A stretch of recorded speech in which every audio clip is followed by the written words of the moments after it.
990 WBOB has you covered with our all-new weather page. The weather moves fast and you need the latest info to plan your day. Let 990 WBOB provide the essential knowledge you need about current conditions. Stay informed with the latest storm info from any device. Plan your commute or your weekend in the sun in seconds with one click. 990 WBOB has all your weather info, including cancellations, closing alerts, and more. Stay informed, warm, and dry with the all-new 990 WBOB weather page made for you. Conveniently located in the heart of Cranston, Rhode Island, Park Wine & Spirits has or will help you find wines, spirits, beers, and cigars that fit your taste. Whether you collect fine wines, love craft beer, or simply enjoy a glass of your favorite adult beverage from time to time, stop by Park Wine & Spirits. They have you covered. The weekend starts at Park Wine & Spirits, located at 1375 Park Avenue in Cranston, or online at parkwineandspirits.com. This is 990WBOB.com, the home of internet entertainment. From Rhode Island to the world, 990WBOB.com. 990WBOB.com is an independent free media outlet.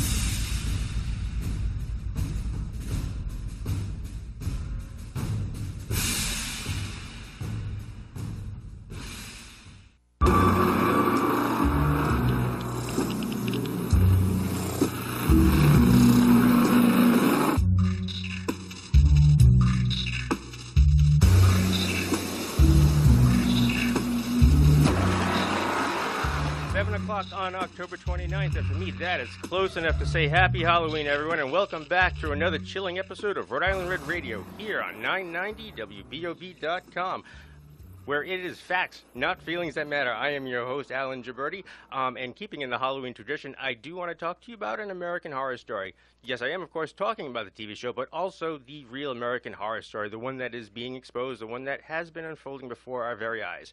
But first, I do want to mention that coming up tonight is going to be Daryl Gould, Libertarian candidate for District 67. He is running against Representative Jason Knight, and we will be discussing Daryl's campaign, why he is the best choice, and, of course, his recent debate with Representative Knight. Also joining me will be J.T. Lewis. Now, for those of you who don't know, J.T., he lost his brother in the Sandy Hook shooting. He is a very vocal advocate for school safety and also the founder of Newtown Helps Rwanda, all of which we will discuss. But American Horror Story. For those of you who don't watch the show, here's a brief Cliff Notes summary. It's a self-contained miniseries. It's an anthology. Every season, it's a different story, different characters, and there's quite a few plot elements in every season that are inspired by true events. Now, it has been pretty much confirmed that each season of American Horror Story represents one of the 9 rings of hell as described in Dante's Inferno, which, of course, we all know, and they're limbo, lust, gluttony, greed, wrath, heresy, violence, fraud, and treachery. But they're not all in that order in the series. Okay. So stick with me. I'm not going to give away any spoilers. Indulge me. It's Halloween. Here we go. So the first season is Murder House, and it's centered on the Harmon family who moves into a house that is haunted by those who have died there. This represents the first circle, limbo.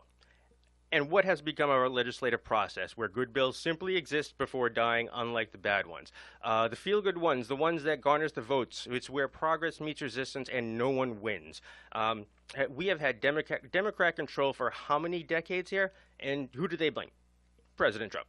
Second season, Asylum. It takes place at the Briarcliff Manor and follows the stories of the staff and the inmates and basically the criminally insane, or what they call it. This represents the 8th circle, fraud. Which that hell is for panderers, seducers, and flatterers. These are people who exploited other people by abusing and corrupting language to play on others' desires and fears. Now, you don't have to be as sharp as Sherlock Sheldon Whitehouse to see fraud running rampant in local government, yet nobody sees it. And when it is found, it's like surprise faces everywhere, and that's probably why Miss Nancy needs so much damn Botox. Third season, Coven. It takes place in Miss Robideau's Academy in New Orleans and follows a coven of witches who live there. Some of them are descendants of those who escaped from the Salem witch trials. The story revolves around those witches and other bad witches who want to destroy them, but basically it's the 9th circle, treachery, which is the worst one. And treachery itself is divided into 4 rings of these traitors. Those who betray family ties, community ties, betrayal of guests, and betrayal of lords. And now we all know that we here in the state have been betrayed to a long time ago. Sadly, we all know this. We've elected people who don't represent us. They only represent themselves, and they only work for what will get them elected. We've elected people who work to take away our rights, not just guaranteed by the Constitution, but pretty much by God. And instead of representing us, they've come to know what's best for us. They make the decisions. We're not competent enough to make decisions on our own concerning us, but also for our families. Fourth season, Freak Show. It follows Elsa Mars, owner of one of the last freak shows in the United States. And she has like this obsession with fame. And this is the fourth circle, greed. Now, greed isn't just the people who hoarded all this wealth and stuff. It's also for the people who squandered them as well. Now, we are over $660 million in rising just on UHIP alone. Should I say the word pension? Our government loves to give out money like it's the damn Oprah show. You get an EBT card, you get free medical, and everybody gets free college. Trust me, it's no treat. The fifth season of Hotel takes place at the hotel. The fifth season is Hotel and takes place at the Hotel Cortez. And it's actually based on an actual hotel built in 1893 and is known as Murder Castle. And it was built for the owner to torture, murder, and dispose of his guests, just like in the Hotel Cortez. And the season follows the story of a serial killer known as the Ten Commandment Killer and the addiction demon who haunts the hotel armed with a drill bit dildo. This is the third circle, gluttony. Basically for wealth, deals, cronyism, what's in it for Gina, and what's in it for Pelosi. What's in it for Hillary? How can our state be losing money and these people are making money on us losing money? Sixth season is Roanoke and focuses on the paranormal events that take place in a farmhouse where that is haunted by the dead members of the lost Roanoke colony. This is the fifth circle, wrath. Wrath or anger, and it's an intense expression of emotion. Now, I had to kind of look up like a good definition here, and this is basically the first one that popped up is wrath. It involves a strong, uncomfortable, and hostile response to a perceived provocation, hurt, or threat. Did you get that? Perceived provocation or hurt. Now, look out there and tell me that the events that occurred during the past 7 days isn't wrath. The rhetoric ramps up, and bad things are going to happen because people are going to die. The seventh season is Cult and tells, it's actually one of my favorites, a twisted tale of like a cult terrorizing a community after the 2016 presidential election. And this is the sixth circle, heresy. And heresy is usually used to refer to important religious violations, but it's also used to describe like any views that are opposed to generally accepted ideas. Now, Cult was inspired by the 2016 election because they were worried, now there are heretics in the government. They were close. They were actually already there. They'd been there a while. They were just busy colluding with 38 studios in Russia. Now, the eighth season, which is called Apocalypse and is airing now, is about, the apocalypse, global nuclear war, and a little outpost with survivors. And that's all I'm going to say. This is the seventh circle, and it represents violence. Now, violence was divided into three rings, one for violence against neighbors, one for violence against oneself, and one for violence against God, art, and nature. It's obvious the violence that is out there, and it's a result of those calling for it and the rhetoric, and it's been practically an all-out war on God, art, and nature. As for violence to oneself, we might be able to do something with that, and my suggestion is don't vote Democrat. Now, there are 9 circles and only 8 seasons. What's missing? And that would be the second circle, which is lust. And lust comes in many forms, not just sex. Many have and will continue to lust for money and power. It has been defined as a psychological force producing intense wanting or for an object or a circumstance fulfilling an emotion. Now, if you want to know what I mean, just head down to the State House next time they bring up one of those gun control bills, and you'll see exactly what I mean. Now, according to Dante, people who engage in these horrible behaviors and sins, if you will, are punished by having to exist in a realm reserved for, and I'm going to quote Archibald McAllister here, those who have rejected spiritual values by yielding to bestial appetites or violence, or by perverting their human intellect to fraud or malice against their fellow men. Now, what is all this? Now, I'm not saying American Horror Story or that Dante's Inferno is political. That's a completely different show. What I am saying here is that when you take the first part of a 14th century poem and turn it into a horror franchise, because horrific behavior is, horrific, it's basically brilliant. But when you take the first part of a 14th century poem describing the wantonness of humankind and see it in those that you elect and those that you appoint, that right there is the real American horror story. Unfortunately, the monsters are real. So what are we looking at? So we are 8 days before the election. We get to decide what course the country is going to take. Hopefully we won't lose the House, because if we do, that direction is going to be nowhere. So speaking of elections, coming up is going to be Daryl Gould. Now, he is running against Jason Knight, District 67. And as we all know, I had a couple of run-ins with, one run-in with Representative Knight. They had recently, and I am looking for it right now as we speak, tweeted out, actually it was on Facebook, and it was for Daryl. It was one of the flyers. Where is that? There it is. Okay. And on the back, it lists some of the nice little qualities about Mr. Knight. And I was laughing quite a bit. So it says, the incumbent insider, Jason Knight, part of a radical progressive Democrat machine, would put government in control of our lives, raise our taxes, increase your electric bill, shut down free speech, dole out special benefits to special groups, trample religious rights, and force you to pay for the most brutal late-term abortions. I saw that and I was like, yeah, that's pretty much it in a nutshell. So coming up, we're going to be having Daryl. He's going to be joining us. We're going to be talking about a debate. And the debate he had with Representative Knight. I don't know how many of you saw that up on Facebook or on the net or caught it. It was pretty good, and I can't wait to talk to him about that. So let me see here. What was the other thing that I wanted right before I come in? And one of the things about Monday is that there's always like a last-minute news. Speaking of horrible monsters, I don't know if anybody heard, but someone had asked Hillary if she would run again in 2020. And she said that she would like to be president. She doesn't like running, and she will decide after the midterms. So there's another horror story for you.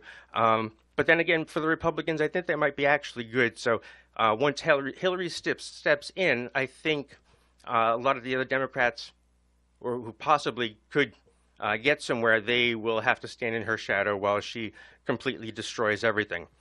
And one other thing that had popped up, actually, you know what? I think I am going to save that one for the second when Daryl comes in. And also coming up, there was the Democratic Party's LGBTQ Caucus had issued a statement on Mayor Allan Fung. I'm sure a lot of you had saw that, and the Rhode Island Republicans, Log Cabin Republicans, had issued a statement. I am definitely going to talk about that a little bit more at the end. So I think that's going to be about it for now. We're going to take a quick break. When we come back, we're going to be joined by Daryl Gould, and also coming up is going to be J.T. Lewis. So stick around. We will be right back, and we will see you after the break.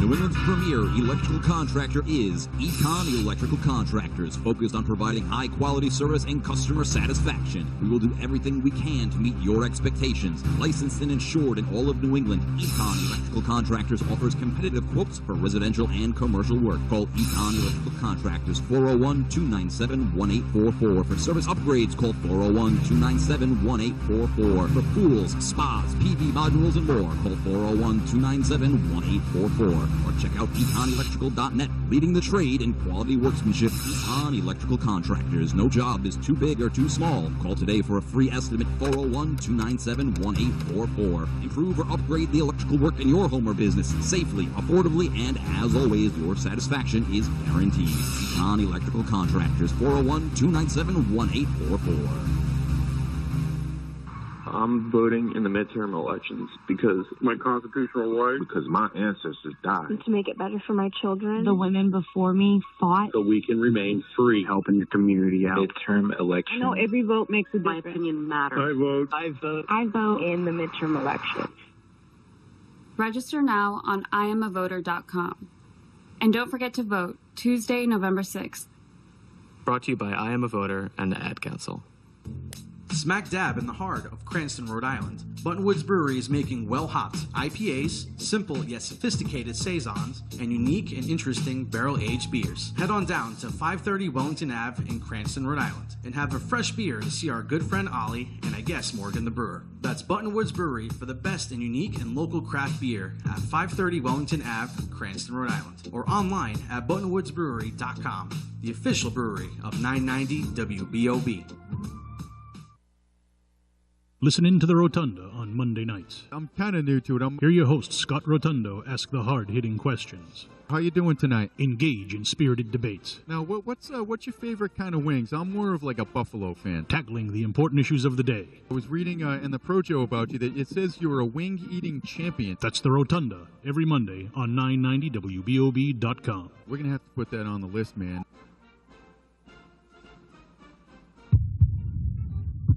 You're listening to 990WBOB.com, Renegade Radio.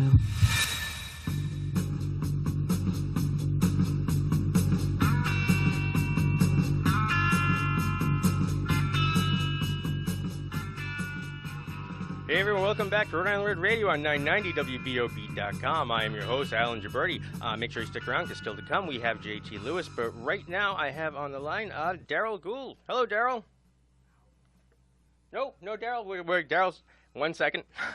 We dropped Daryl. We're going to pick Daryl up. So anyways, where I had left off on that mailer, there was one of the other things. Now, I had this past Saturday, there was the Liberty Forum, which I had, for the Libertarians, which I had attended. Yes, I am a Republican because I do support my friends. I wanted to say that I had a very good time. Not that I expected anything, out of the ordinary, but I mean, they had some very good speakers. I ran into some of my friends, and speaking of my friends, actually now Daryl is on the line. Hello, Daryl.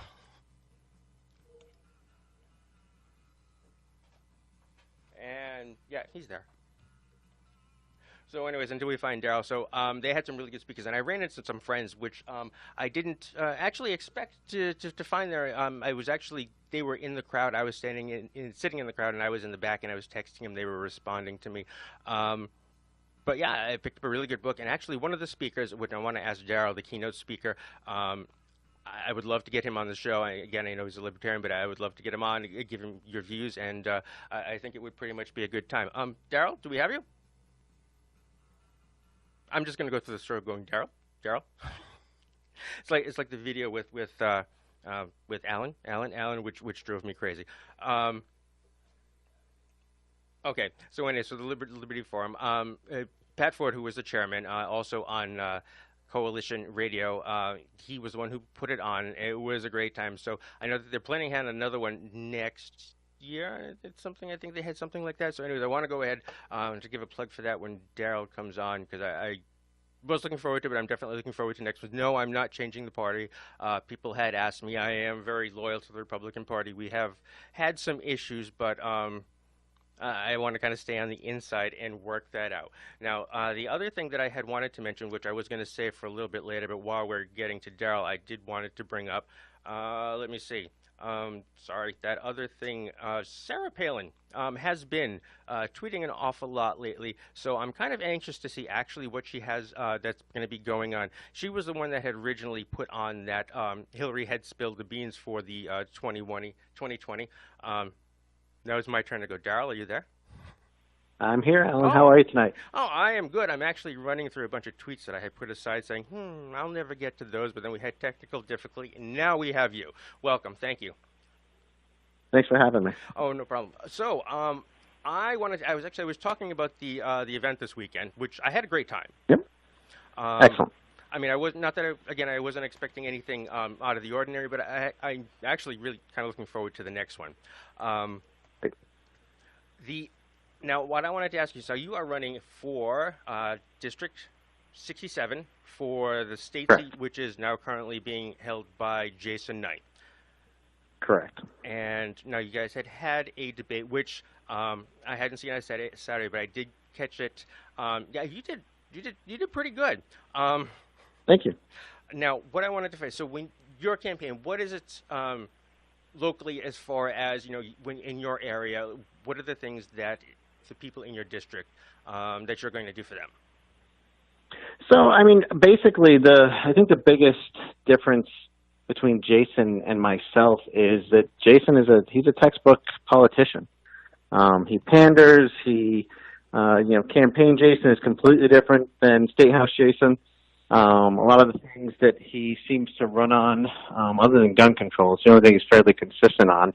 And given how much money he gets from anti-gun or gun control special interest groups, it makes sense.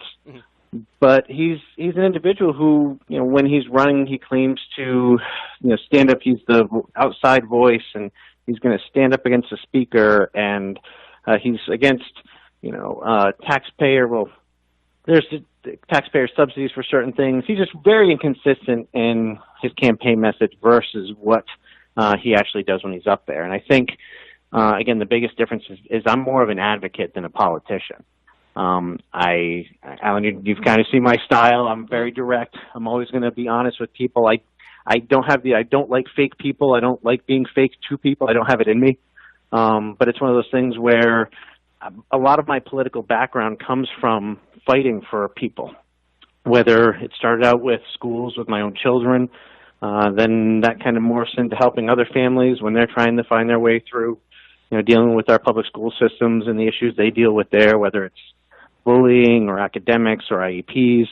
And so I became an advocate for a lot of people in that space. And then when I became more politically involved after the Healy campaign, I started, diversifying, spending a lot more time up the State House, testifying, much like you did, on, the ridiculous gun legislation that we have to go up there and fight against. And, anything that's, anti-small business, anti-taxpayer, anti-liberty, anti-choice, those are the things that we're always up there fighting for. So I think that's the biggest difference between the two of us. And then there's obviously the chasm politically as far as our beliefs and what we stand for.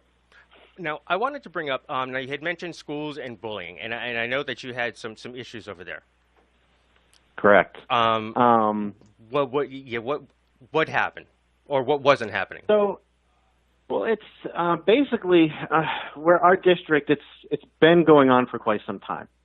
And it's as sad as it is, Alan, the reality of it is there are a lot of people who, and you wouldn't think this would happen at the school committee level or school administration level, there are people who are very protective of their political seats or their jobs. And so what we find happening is there's systemic bullying in our school district. It's been rampant for years.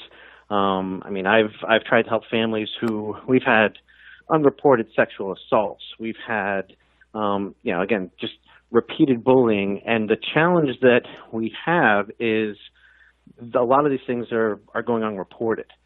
The Rhode Island Department of Education requires every district twice a year to report bullying incidences to RIDE so they can get some visibility. And, when you can have 700 kids in a middle school and report 0 instances of bullying in a calendar year, something's wrong. And this happens because, and it's much like we see with gun control legislation, to be honest. When you have a zero-tolerance policy for bullying, all of a sudden the penalty tends to be very extreme. So rather than punishing people and following the law or the policy, what you find happening is they relax things. So if you don't call an incident as something where it's a bullying incident, if you characterize it as something differently, then as kids if another being kids. incident happens, then ultimately it's considered the first shot. So you're not getting that repeated documentation of things, and it's unfortunate. So it's very nice to see that there's some parents stepping up locally. There's been a lot of press around a couple of families in particular. I'm very proud there's a woman named Liz Lima who's been a tireless advocate for her daughter, and she's been very vocal on social media. She's been getting some press locally. And it's nice to see parents finally coming together on these things. It's sad that we need to, but we really have a good group of concerned parents who are working together, and not just for their kids, but for other kids too. So it's nice to be a part of that and see, hopefully, this is how we bring change. Yes, I mean, and one of the things, I mean, I was wondering, like, because I know, the less instances I think any, whether it be a school or whether it be at work, the less instances of any type of like bullying or harassment, I think the better it is for that institution. I mean, I was just wondering how much of that, plays into, they don't want to get the reputation. I don't know if there's any fund or anything involved, but I know in one of the places that I was, it was pretty much, the better you were, the more freedoms you had, or the more recognition you got, as opposed to being branded a trouble. And surprisingly, it's the same thing with hate crimes, as to where if you don't label it a hate crime, then it's never happened. So we have cities that have 0 hate crimes, and that really that doesn't make any sense.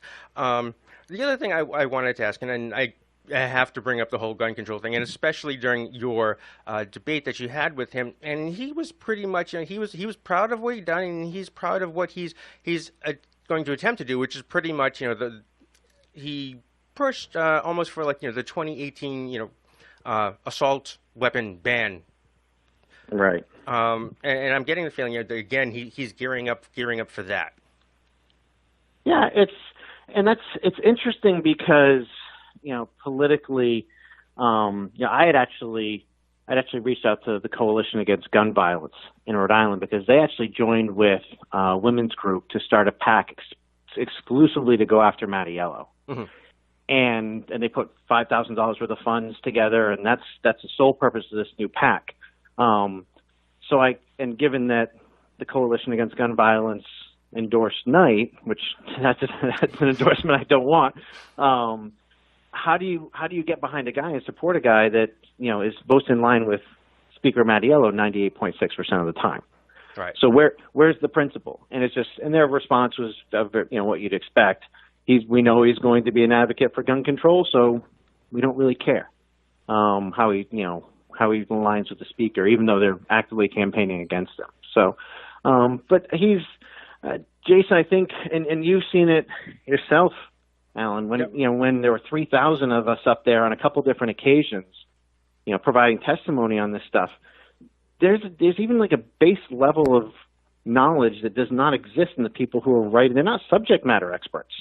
And so, when Jason talks about high capacity magazines, that's standard capacity to us. Yes, it is. And, when he doesn't realize that things like, if you do have an AR, for example, you're not going to get a 9-round mag. It's just not going to happen. Right.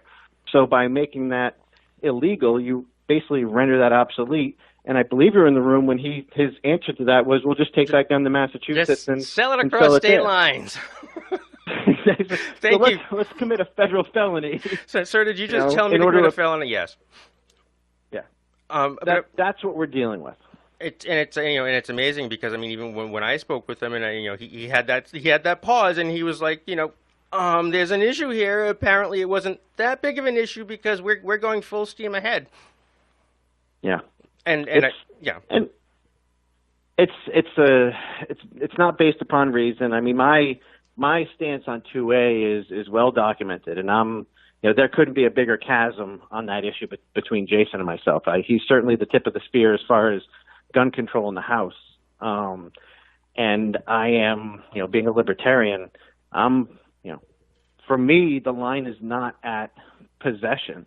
You can possess whatever you want. The line is at aggression. When you use that property or that tool, whatever you want to, whatever it may be, your car, a knife, a firearm, when you use that to, infringe upon somebody's safety or rights, that's where the line is. So we're going to be, vastly disparate on that issue. And my views are based upon, I'm a constitutionalist, and there are reasons why we have these laws, and these things are protected by the Constitution, and I'm kind of a purist when it comes to that stuff. Yeah, I am glad that you are. We are actually, we're actually getting close on time. Let me get from you your social media information, where can people find you, where can people reach out to you? Sure. My website is votegould.com. I'm very active on social media. I try to do live streams as much as possible. Now that we're heading into the final week or so, I'll probably do one later this week. So it's a real-time Q&A. So you can go on Facebook and as the questions come up, I'll answer them. Nothing scripted. I have nothing to hide, and much like you and the stuff you deal with, Alan, if you breathe this stuff and you deal with it on a daily basis, you don't need notes. I can sit and talk, as you know, for hours about all this stuff. But so that's kind of the name of the game. Get it out there on social media. I'm not huge on Twitter. I'm 44, and so I just missed the age mark as far as being hyperactive on it. So you can find me on social media, votegould.com. If anyone has a question, you can reach me on my cell phone at 829-6872. I'm always available to answer questions, and my job is really to inform and educate people and let the decision be theirs. Great. And any you're not having any other like events or walkabouts or anything else coming up, are you? We'll be doing some lit drops and some honk and wave stuff. Nothing super formal. At this point, I've stopped taking donations just because I don't plan on having any other expenditures. So I wouldn't feel in good conscience taking the money. I don't know if I'll do anything as far as being a candidate beyond 2018. I might. I ran this campaign a little bit different than last, and last time I was very, very involved in a full-time job where I dialed it back a little bit this time and had a slightly different approach. So we'll see what happens. We will see what happens. I want to thank you. I'm sure you're busy with the kids and then all this other stuff, so I will let you get back to your life, and I'm sure I will see you soon.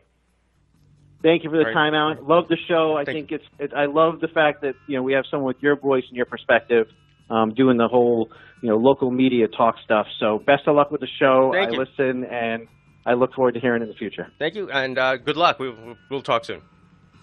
Thanks, Alan. Thank you. All right, everybody, we're going to take a quick break. We'll be right back, and joining us, we will have an interview with J.T. Lewis.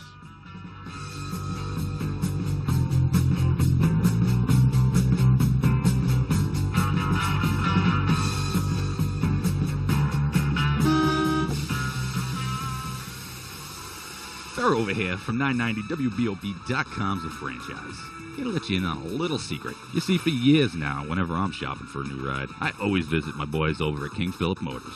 Conveniently located at 391 Metacom Ave in beautiful and historic Bristol, Rhode Island. King Philip Motors has a wide inventory of gently used cars and trucks. Check them out online at kingphilipmotors.com. Or give my friend John a buzz, 401-323-7853. Mention 990WBOB.com sent you and enjoy the savings. That's King Philip Motors in Bristol, Rhode Island, or online at kingphilipmotors.com. Hey, fight fans, head on over to CESMMA.com. We detail profiles of CES MMA fighters, catch up on past bouts, read about upcoming fights, purchase tickets, even check out their lovely ring card models and more. The leading MMA showcase in the Northeast is CES MMA, featuring the best combatants at the best venues. Stay connected and feel the power. CESMMA.com. We put the class in combat sports. Smack dab in the heart of Cranston, Rhode Island, Buttonwoods Brewery is making well-hopped IPAs, simple yet sophisticated saisons, and unique and interesting barrel-aged beers. Head on down to 530 Wellington Ave in Cranston, Rhode Island, and have a fresh beer to see our good friend Ollie and I guess Morgan the Brewer. That's Buttonwoods Brewery for the best and unique and local craft beer at 530 Wellington Ave, Cranston, Rhode Island, or online at buttonwoodsbrewery.com, the official brewery of 990 WBOB. Inspire the inner graphic artist in you. Everyone can become a professional designer with PhotoJet's graphic design tool. Whenever you feel inspired, you can always create awesome designs with massive templates from posters, flyers, cards, and invitations. PhotoJet meets all your needs to create graphic designs, make collages, and edit photos. Check them out at photojet.com today. With only a few clicks, anyone can create professional artworks even without any experience. Powerful design and editing tools enable you to achieve high-quality results quickly without any hassles. All for free. That's right, free at photojet.com. No download or registration required, effortless and time-saving. Design like a pro today at photojet.com. 990WBOB.com.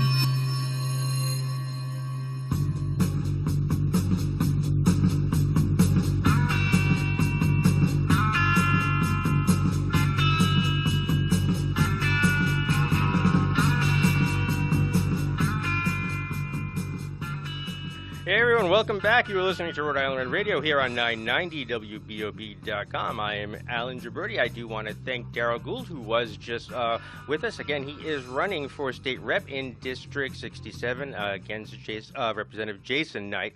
But right now, I had an interview earlier with Mr. J.T. Lewis. Hey everyone, and right now on the phone with me is J.T. Lewis. Hello, J.T. How are you? I'm very well. Thanks for having me. Thank you for taking the time to speak with me. So I wanted to ask you. You have a couple of things going on. Now you have first thing actually what I wanted to start with is your foundation, Newtown Helps Rwanda. Yeah. So my foundation I started actually a couple weeks after I lost my brother in the Sandy Hook shooting, December 14th, 2012. It was, as you can imagine, a very low time in our family's lives. I hadn't been going back to school, just a very, very, very tough time. And through a family connection, we were able to connect with Rwandan genocide survivors all the way in Rwanda, Central Africa. And basically, what had happened in Rwanda in 1994 was there was a mass genocide. Over a million people were killed.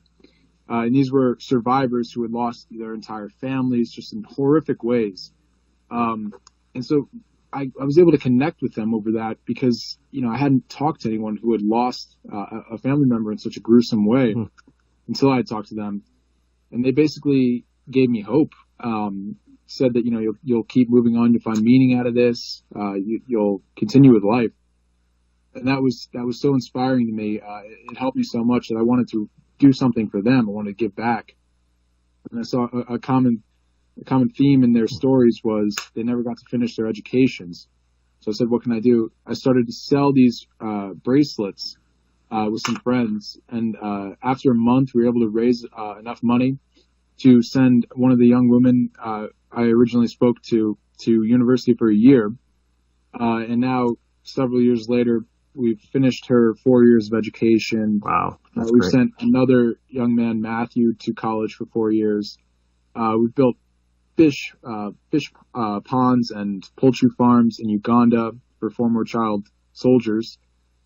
It's taken off, which is pretty amazing. That's great. Yeah. So now, and it's still going. So you sent two. Before we get anything, the website for your foundation, it's Newtown Helps Rwanda altogether.org, correct? Yes. And where can we can find that on Facebook? I know we have on the internet. Are you on Twitter with that? Yeah, there's a link on it. Okay. I'm going to put a link up for that. So, and then the other thing I wanted to ask you about for now, gun control. I think especially since the last legislative session, before that closed, there was the big gun control push.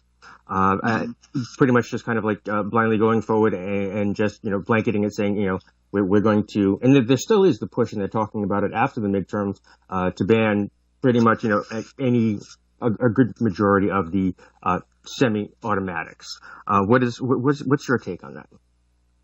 Right. Well, you see this push for gun control heat up every time there's a mass shooting. And we've been seeing that for the past 19 years, since Columbine is when this movement started. And my big question is, what have we seen? What are the results? And I want to be clear, I'm not against some gun control measures to keep guns out of bad people's hands.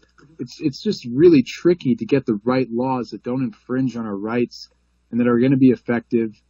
It'll have to be a national push, and I honestly don't think as a country we're there yet. I don't think, whether we like it or not, I don't think that is going to be a successful platform. We have 350 million guns in the country. Right. You're not going to get rid of all of them. Guns are still going to be in bad people's hands. But that's really why I started this, or I joined more so this movement of school safety, which is having guards in schools, having single entry points, things like that we can all get behind. We can keep kids safe in schools, and we don't have to waste time on a failing gun control agenda. Now, again, I do want to see certain laws passed to keep guns out of hands of mentally ill people. but I don't see that as an effective route for us to take. I see school safety measures the most effective thing we can do, and that's why that's my mission right now. Right. And I mean, I know even here, our governor, she had tried to do not an executive order, but pretty much just a memo saying guns are no longer allowed in school, and that really kind of didn't end very well. Actually, a couple of days later, there was someone who was shot outside of the school, not by somebody in the school, but someone outside gang related. I mean, and then there are those issues that no one seems to be talking about, the bad person with the gun, and effectively, I think, putting our schools at greater risk. And people have said, I know over here and across the country too, the single entry points, the metal detectors, and the armed guards. The big push from our governor is that schools shouldn't look like prisons. Which I think is totally ridiculous. Yes, I agree. When you look at it, after 9/11, we put massive security upgrades into airports, and that was to keep people safe as they journeyed. It's the same thing in schools. Mm-hmm. I don't like when people say it makes it look like prisons, because I'll tell you what, after Sandy Hook happened, our schools had armed guards, single entry points. It's a simple solution, yep. And we haven't any problems since. And they're not doing it because it looks good. They're doing it because it's effective. Right. So that's a ridiculous argument. I don't like hearing it because, like I said, after 9/11, we upgraded security in airports. After Columbine, after Sandy Hook, we should have upgraded security in schools, and we'll get used to it. If kids feel safe, it's a better environment. That's all I have to say. Right. I mean, I'm just curious. I mean, my own feeling as to why, the whole, it looks like a prison thing, I think it's just another way for them to say, no, we don't want it. It doesn't really hold any weight. I mean, in your opinion, why is that? Why are they using that as an argument when it's not even a valid one? I mean, just an excuse? I think they don't have a valid argument, which is part of the problem. I think the biggest problem is if you say, because at Sandy Hook there was no armed guard, the shooter freely shot out the glass, walked in, and killed people. And that's a big reason why the casualty number was so high. Yeah. But when you say that putting an armed guard in there would be effective, you're essentially saying that a gun can be used to save lives, which is something that the Democratic Party just cannot comprehend. And it's unfortunate because if we could accept that fact, we could keep kids safe instead of just playing these partisan politics. Right. And the other thing I want to ask you, again, from here, I work very closely with the 2A community. It is extremely hard. Even my own congressman they all want the gun control. Basically, they want to not just infringe, but pretty much strip away our 2A rights. One of them, David Cicilline, he wants pretty much the whole assault weapons ban. To have a dialogue, I have requested. These are my congressmen, and they won't even speak with anybody on the other side. Even the governor had done it. She's done a gun control task force. Nobody on there speaks for the 2A community or the people who I don't want to say they're pro guns, but people want to stop gun violence. Period. I don't know anybody who doesn't want to do that. How would you suggest? Have you had luck talking to people from the other side and at least getting down to sit with them, or has it just been basically a battle all the way to even have them come to the table? Yeah, no, I've definitely had conversations with politicians and media on both sides, and I'll tell you what, privately, a lot of them support the idea of school safety because it's a simple thing, something that we can get done. And actually, there's funding for it now through the Stop School Violence Act that passed almost unanimously through Congress and was signed by President Trump. And that adds money for school safety across the country, which is a very, very important step in the right direction. Hopefully we're going to see a lot more of those steps in the right direction after the midterms. Hopefully we're not going to be taking those steps backwards as they've been the other side have been threatening to do. well, I guess we'll see. I guess the midterms is where to go from there. Now,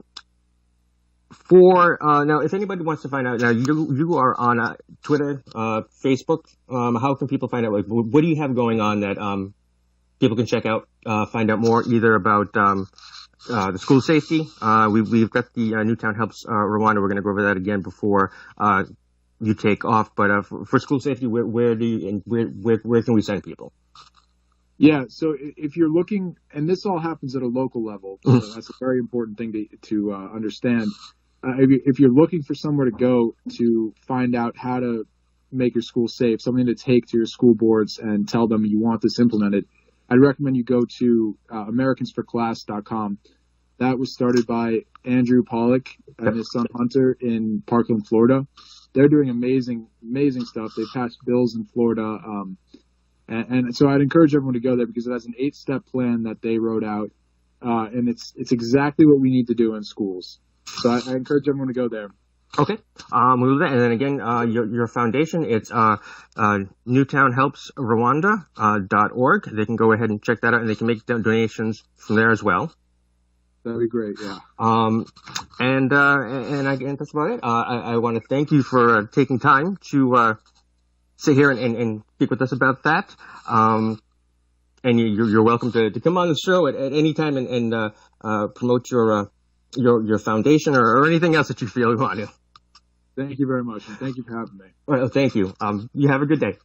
You too. Thanks. Bye-bye. Bye.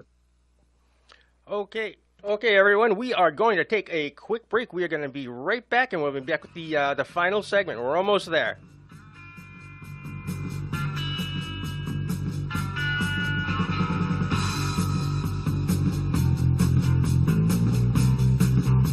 Attention vintage car owners. Sell your classic today. Classic experts in Fall River, Massachusetts will be any offer guarantee, any condition, no title, no problem. Nationwide pickup, and they'll even pay $1,000 for referrals. Send your classic car photos to sales at CLASSICXPERTS.com. Call to speak with a professional buyer at 1-888-886-6335. That's 1-888-886-6335. Sell your classic ride today at ClassicExperts.com. That's ClassicXPERTS.com. Conveniently located in the heart of Cranston, Rhode Island, Park Wine & Spirits has or will help you find wines, spirits, beers, and cigars that fit your taste. Whether you collect fine wines, love craft beer, or simply enjoy a glass of your favorite adult beverage from time to time, stop by Park Wine & Spirits. They have you covered. The weekend starts at Park Wine & Spirits, located at 1375 Park Avenue in Cranston, or online at parkwineandspirits.com. In the wake of a disaster, what one thing can you send that will help people the most? A blanket, a tent, a sandbag, a doctor. Actually, if you send a monetary donation, you send all these things. Even a small donation can make a big impact and can quickly become exactly what people affected by disaster need most. In the wake of a hurricane, your monetary donation can make a huge difference to those in need. To donate, visit supporthurricanerelief.org. That's supporthurricanerelief.org. Brought to you by the Ad Council. I'm voting in the midterm elections because my constitutional right, because my ancestors died. To make it better for my children. The women before me fought. So we can remain free. Helping your community out. Midterm election. I know every vote makes a difference. My opinion matters. I vote. I vote. I vote in the midterm elections. Register now on IamAvoter.com. And don't forget to vote Tuesday, November 6th. Brought to you by I Am a Voter and the Ad Council. WBOB.com Renegade Radio.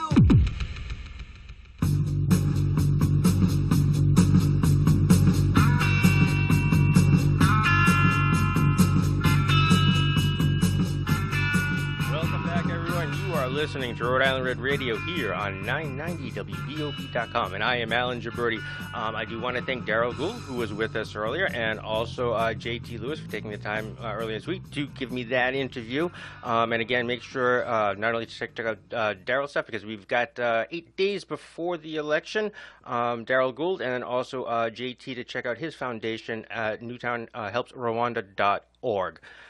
Now, being on the Halloween thing, let's see, what's some of the scariest things that have been out in the news lately? Let's see, Megyn Kelly is gone because of something she said. What else has happened? Yeah, I think that was kind of the biggest thing on some of those other ones. Other than that, we have a caravan that is heading up. Now, they're saying it's about 14,000 strong. I mean, even if it's 10,000 strong, yeah, that's a little bit insane. And there is a second one already on the way. The president has, I think, committed 5,000 troops so far just down there to protect the border. Now, this is kind of what we're up against here. We're in an era where, if you want border security, if you want if you want to know who's coming in the country, if you want things to be pretty much okay, and you don't want to be letting MS-13 and you don't want people kidnapping children so they can just gain entry into you. I mean, I can see how any of that makes sense, but if you turn around and you express those ideas, you are labeled some type of a racist or a xenophobe. Megyn Kelly had said something, and she's it was a Halloween costume in that someone had dressed up as Aretha Franklin, and that didn't turn out well. We're in a time right now where whatever you say is judged, and for the longest time, this past year, I'm going to say, has been a big fight for the whole 2A thing, where we don't want to lose our Second Amendment. We don't want to lose the ability to defend ourselves. But now it seems, and I think a lot of people have kind of missed, we don't want to lose our First Amendment, but I think a lot of times that we've already lost the First Amendment. When I have to turn around and I have to be careful of what I say because I don't want to offend somebody who's in the room, and it's especially bad when I have to break in a bunch of new friends, straight friends especially, because everybody walks around on tiptoes for a long time because they don't want to offend the gay guy. I've been gay my whole life. I've heard the word, I don't know, let's say fag once or twice. And being younger, I got picked on. I was bullied in school, and you know what? It gave me a pretty thick skin. So if someone was to turn around and use the fag word or to say that to me, really, that's the best that you have. Yeah, words hurt, but you know what? After a while, you realize that words are words. And they can only hurt so much because, the hour or two later, you pretty much move on. And if you are so fragile as to where if a word offends you that you need to, well, not even offend you, but offend you for someone else, if you are that delicate, I think we need to have a talk to your parents because they did something extremely wrong. And the reason that I'm saying this is because the LGBTQ Caucus, Rhode Island Democratic Party, had issued a statement about Mayor Fung, Allan Fung, saying that because of his lobbying position that he had 15 years ago,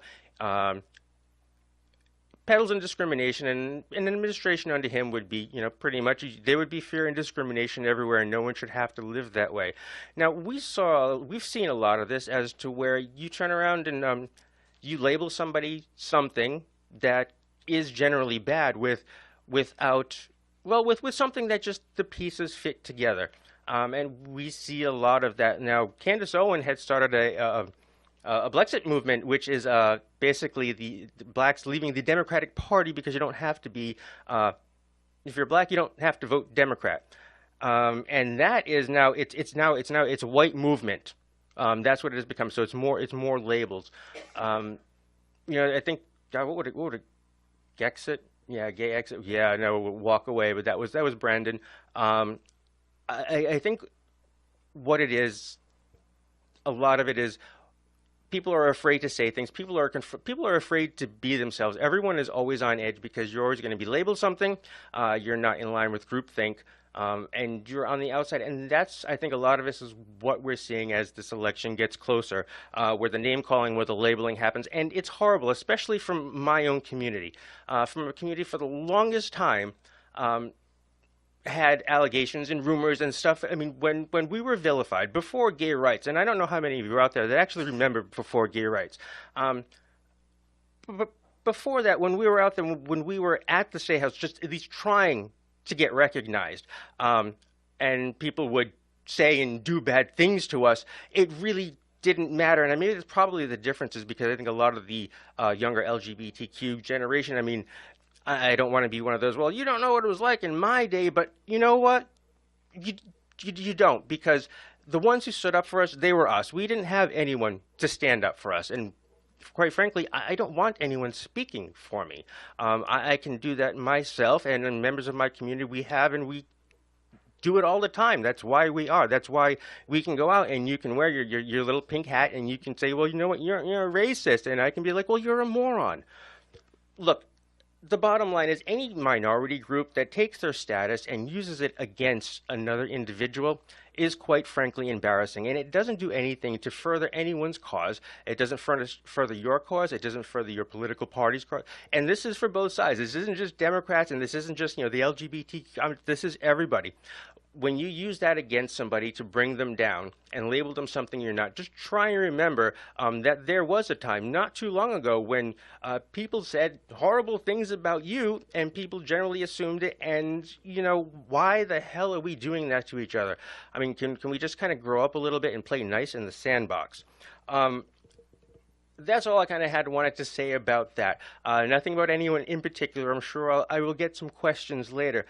But, I mean, we used to be a community. We still are a community. And, I mean, if we could at least agree on one thing, let's let our own orientation status, let's just not use that as a weapon. We are better than that, and we haven't come this far only to turn around. One other thing I wanted to say about the caravan, again, it was 14,000 strong. It's coming. I just read something where they are probably set to be here right before the midterms, because they're taking advantage of free rides. Isn't that convenient? I think that's really good. Actually, no, I don't. One of the reasons next week joining me, we are going to be talking, while everyone else is talking about the elections and what's going to happen and what's, you know, what's going to come out from all of that and who's going to be on top and who's going to be the new speaker. I want to kind of focus, because at this point, like, we're already going to be in it. I want to focus on what are those things that are out there? What are those things that are waiting us for us, like the caravan, like the second caravan. And I'm actually going to have on, give me 1 second here. I'm actually going to have on Mary Ann Mendoza. She is one of the Angel Moms.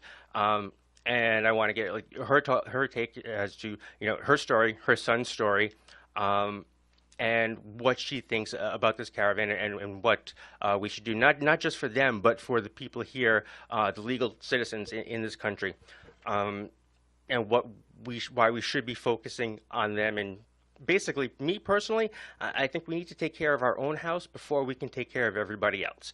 Until we have, like, you know, no homeless people, no homeless vets, no child is going to bed hungry.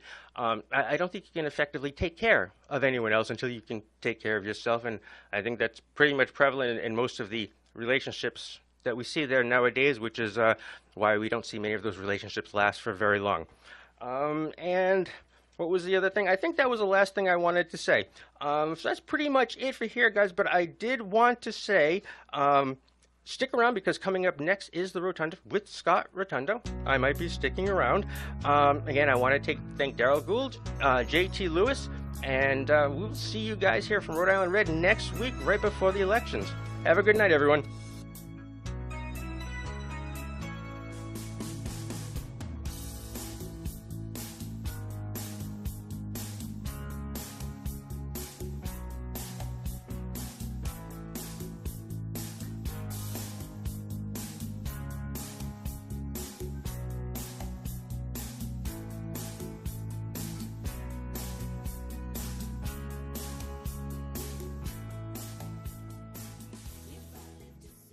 The preceding program contained views, opinions, and thoughts that do not necessarily represent those of 990 WBOB, its management, or its staff. So now you